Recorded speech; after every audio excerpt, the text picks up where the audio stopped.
Déstockage Games. Bonjour à tous et bienvenue dans cette nouvelle vidéo. Aujourd'hui, j'ai le plaisir de vous présenter le Mosin Nagant M9130 de chez SNT.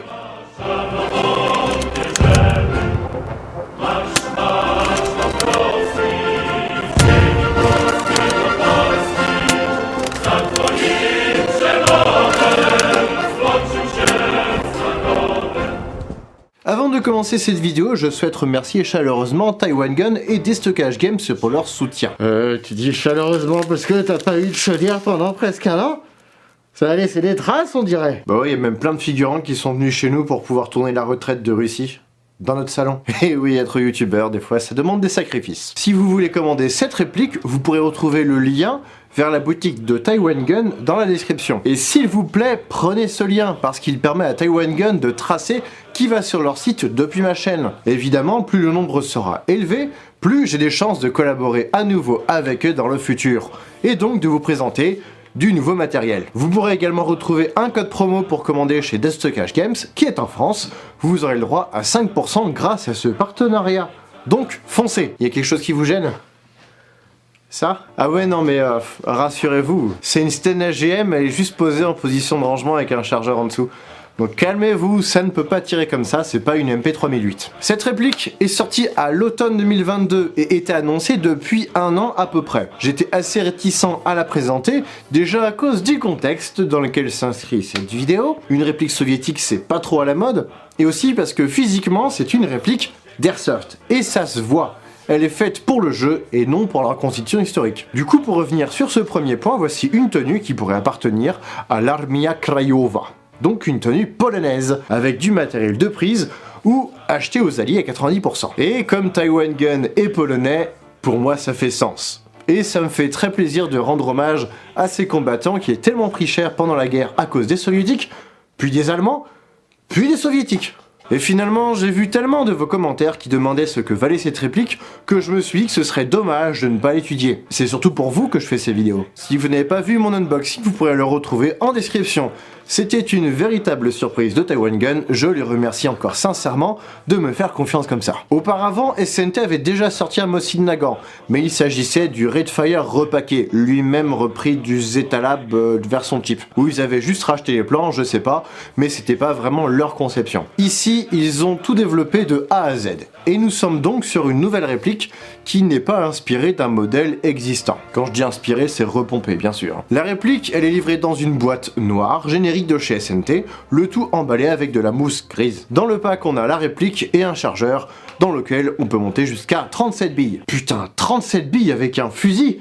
Mais c'est un hicap, c'est trop bien. Et oui, contrairement à la ficelle sur les modèles PPS, Redfire, King Arms ou Zetalab, on a un chargeur amovible qui reprend le même système que sur le Moser à chargeur long de chez SNT, donc première version, ou Tanaka sur leur dernier modèle. Les chargeurs peuvent s'enlever en poussant un petit poussoir vers l'avant pour le faire tomber, et on découvre le chargeur en plastique avec la plaque du bas qui est en Zamac. Par contre, petit point noir, il ne passe pas dans les cartouchières Histo, que ce soit celle de Mosin ou de Moser. Finalement, il n'y a que les porte-chargeurs de Gewehr 43 qui peuvent les contenir. Là, ça passe à peu près. Bon, ça va pas trop avec la réplique de toute façon. Et puis quand on le met dans l'autre sens, là, ça passe nickel. Par contre, ça dépasse. Ouais, puis quand ça dépasse comme ça fait un peu testicule qui sort d'un short d'un touriste allemand. J'aime pas ça. On a aussi une notice qu'il sera très utile de conserver, puisque dedans, nous avons un éclaté technique. On peut voir finalement que pour accéder au ressort, il faut démonter à peu près toute la réplique. Dommage. Et qu'on ait une conception vachement similaire à celle du SMLE de la même marque. La réplique pèse 3,45 kg contre 4,2 kg pour un modèle original. On sent quand même la différence. Mais bon, 3,5 kg pour un fusil, c'est déjà pas mal. À la fin d'une journée d'airsoft, vous serez content qu'il fasse presque 1 kg de moins que le vrai. Comment je le sais ? Eh ben pour une fois, je n'ai pas regardé sur Wikipédia pour avoir l'info. Parce que j'ai un exemplaire original.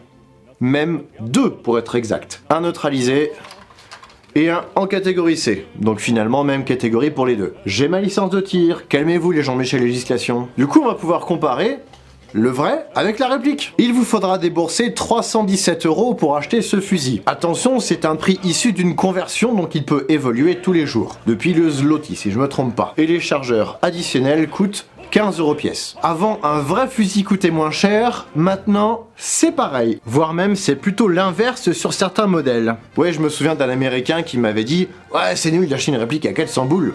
Alors que je parlais du Zetalab, alors qu'on peut en trouver des vrais pour 90 $.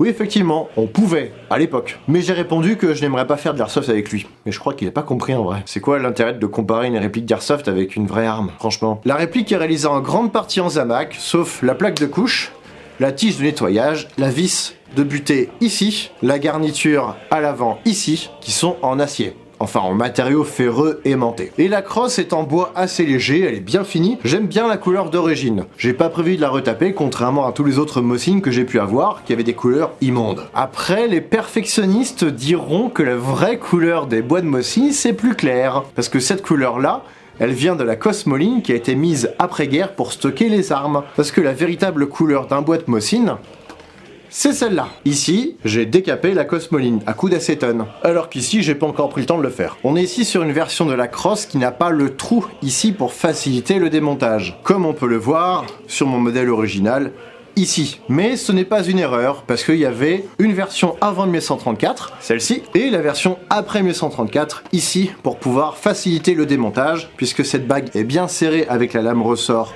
là. Donc les soldats, à l'époque, y allaient carrément à la baïonnette pour pouvoir démonter leur grenadière. Pas bon parce que ça abîmait à la fois le bois, mais aussi des fois la baïonnette. Et donc nous sommes sur un bois ici qui vient d'avant 1934. On a du coup une petite erreur, on y reviendra après. Dis-moi, tu passes quand même beaucoup de temps et tu dis un simple trou. T'as pas des problèmes de sexualité par hasard? Ce que tu sous-entends est troublant. Ce serait trop te demander de retourner dans ton trou à rat et de te trouver d'autres occupations plutôt que de me faire chier. Nous avons une hausse graduée et réglable ici qui est fidèlement reproduite, bien qu'en airsoft ça ne soit pas très utile. Mais c'est réaliste, donc c'est bien. Parlons maintenant du point fort aux yeux de certains, mais aussi du point faible pour d'autres comme moi, la culasse. Y a pas photo, la culasse ici reproduite, elle est moche. Très moche. On dirait une Fiat Multipla. Lorsque la culasse d'origine, ce serait une Audi TT. Mais le principal problème de la réplique, c'est de pouvoir contenir le ressort dans la culasse.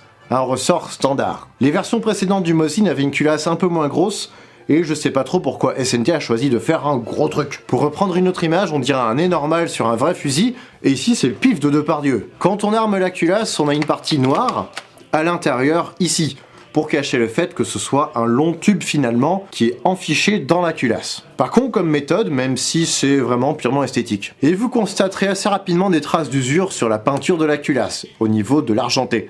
Je trouve qu'elle est assez dure à manipuler, et pourtant vous verrez que la puissance n'est pas dingue. Donc qu'est-ce que ça doit être si on a un gros ressort dedans? Ouh, on sent que ça accroche, ça fait bizarre, alors que j'avais pu tester le Lie-Enfield de Ares, Spring aussi, mais qui a un pur son, alors que là ça inspire pas vraiment confiance. Quand vous ouvrez la culasse, vous pourrez entendre la bille courir le long d'un couloir. En effet, on a le même système de chargement que sur le Lie-Enfield numéro 1 MK3 Star de la même marque, avec un poussoir qui vient glisser la bille du chargeur vers la chambre. J'espère que ce sera plus solide, mais c'est en plastique quand même, donc faites attention. La noix de culasse ne recule pas lorsque la culasse est armée, donc extérieurement, il n'y a aucun moyen de savoir si c'est armé ou pas. Cette dernière n'est pas très pratique à utiliser, mais elle est 100% réaliste. Il faut tirer un peu sur la noix de culasse et la faire pivoter sur la gauche. Pour la réengager, il faut retirer un peu et la remettre droite. La sûreté peut être engagée même si le mécanisme n'a pas été armé au préalable. Pratique pour la zone neutre. Et la sûreté bloque également le mécanisme de la détente.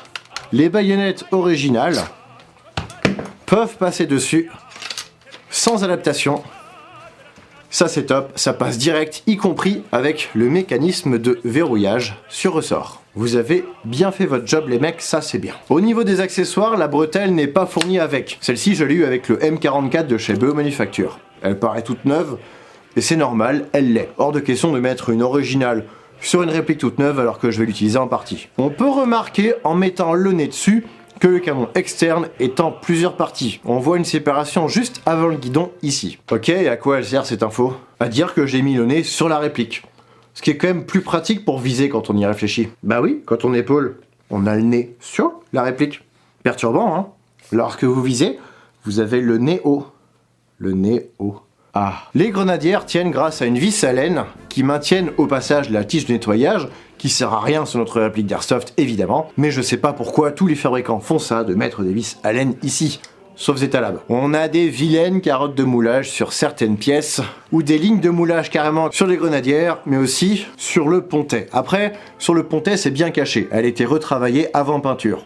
Ou bronzage, ça ressemble finalement à du bronzage. On a un numéro de série sous le pontet d'ailleurs, comme pour toutes les répliques de chez SNT. Et contrairement au Winggun et Trench Airsoft, le magasin a une largeur à peu près réaliste, vu que le chargeur n'est pas à CO2. Et l'avantage de ne pas avoir une réplique gaz comme le Winggun et certaines versions des Mosin commercialisées précédemment, nous sommes sur un spring, donc on arme le ressort quand on ouvre la culasse. Résultat, vous pouvez l'utiliser même en hiver sans problème. Inconvénient, si vous voulez tirer plusieurs billes à la suite, vous aurez mal à la main. Et vous ne pourrez pas facilement réarmer si vous épaulez la réplique. Vous aurez beau être très fort, à un moment, vous vous aiderez de votre cuisse pour réarmer. Je disais que la culasse était moche, mais elle ravira les fans de custom et j'espère que Chef Pampan pourra nous proposer une upgrade un jour de cette réplique. En effet, nous avons un canon interne de 640 mm et le ressort et système hop-up sont dérivés du fameux VSR10. La réplique a un réglage de hop-up sur le dessus de la chambre, au niveau du tonnerre. Pas d'innovation ici par contre, le trou est assez discret, faut cependant une clé Allen pour pouvoir régler le hop-up à votre convenance. Et ça gâche un peu plus le réalisme. Dommage alors qu'on a la hausse juste devant, endroit idéal pour pouvoir cacher une vis de réglage ou un curseur. On a quelques marquages sur le tonnerre, ils sont réalistes, ça c'est top. Par contre, on est sur une réplique qui a été fabriquée de 1130 à 1165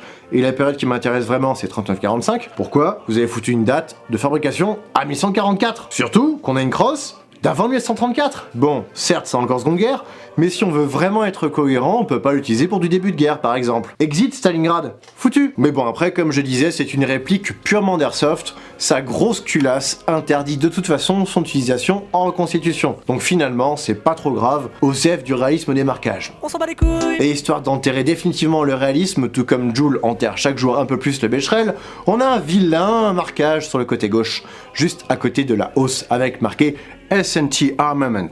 Au cas où qu'on le prenne pour un vrai, déjà qu'elle est pas réaliste sur la culasse, cette réplique, je sais pas si c'était vraiment nécessaire. Et nous n'avons pas d'autres marquages, ni sur la culasse, ni sur la plaque de couche, ni sur le bois, où on pourra avoir plein de petits marquages sympathiques. Dommage. Et si on est comme sur les versions précédentes, je serais vous, j'accorderais une importance particulière à la vis à l'arrière de la culasse. Je sais pas encore si elle est solide sur le long terme, parce que le nombre de noix de culasse perdues sur le terrain, selon les différents témoignages que j'ai pu avoir, waouh, c'était beaucoup. Je disais que la réplique fonctionne par chargeur. Il y a un petit problème avec. Le remplissage en billes, il est galère. On dirait un jouet pour enfants. Le cran, ici, pour verrouiller les billes, il est compliqué à choper. Le ressort est assez costaud, arrive à la fin. Hop, voilà, c'est assez sensible. Et au bébé loader, vous pourrez mettre bille par bille. Sauf que là, ça bloque. Là c'est pas bon, parce que j'ai deux billes qui sont engagées et qui coincent. Solution, appuyer comme un taré, ou avoir une petite tige pour appuyer, pour enfoncer, pour réussir à enlever la deuxième. Mais c'est galère à la main. Avec des gants, non ça c'est mort, vous oubliez. Et limite ce sera plus facile pour vous de grailler à la main, une par une. Putain, rentre! Il n'y a pas moyen d'accéder aux billes, sauf si vous avez des longs ongles, ce qui n'est pas mon cas. Voilà, là je pourrais continuer à remplir. Bref, c'est compliqué. On va maintenant passer au test de tir, élément traditionnel qui permet de décrédibiliser la moitié des répliques que je teste, parce qu'elles tirent mal. Ici, vous vous ferez votre propre avis. On en reparle après. Suspense. Donc tout d'abord un test chronie à la 0,20, puis un test de tir à 35 mètres, puis test de portée, le tout à la 0,28. Et nous avons une réplique en sortie de boîte, donc hop-up non rodé.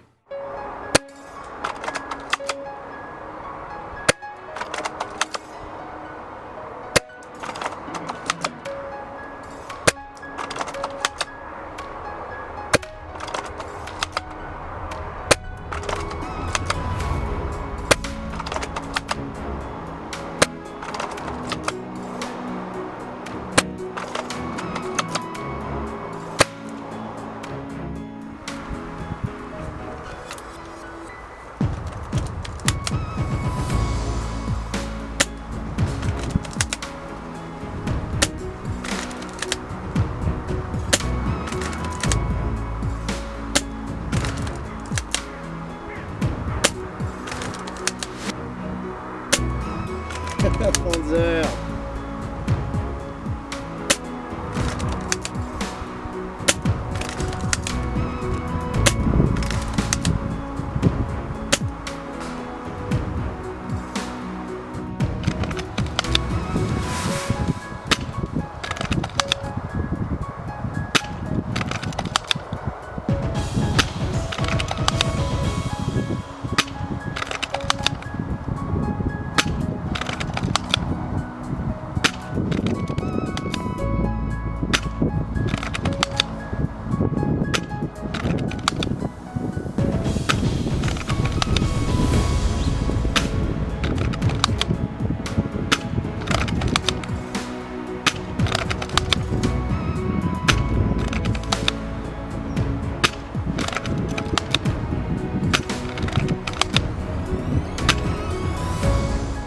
Alors d'après vous, ça tire bien ou pas? Je trouve que pour une fois, on a un résultat pas dégueulasse du tout.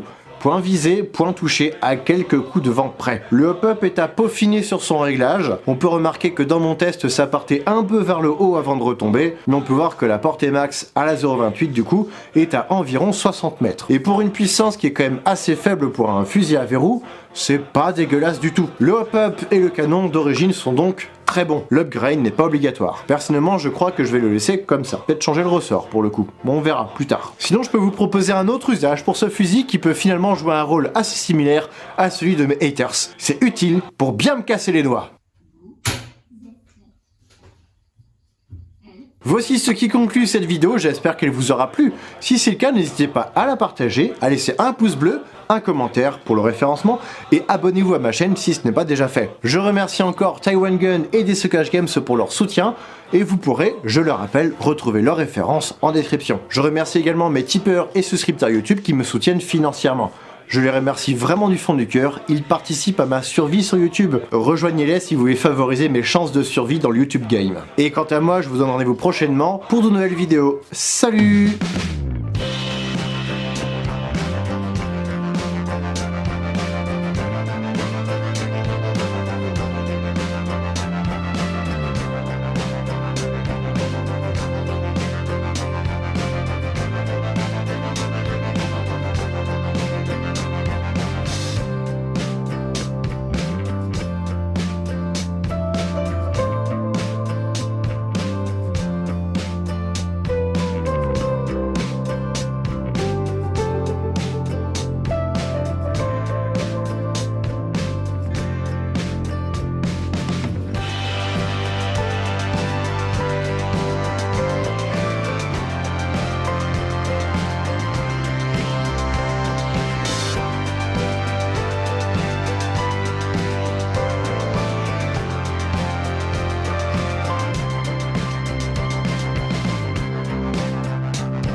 Only you can make all this world seem right.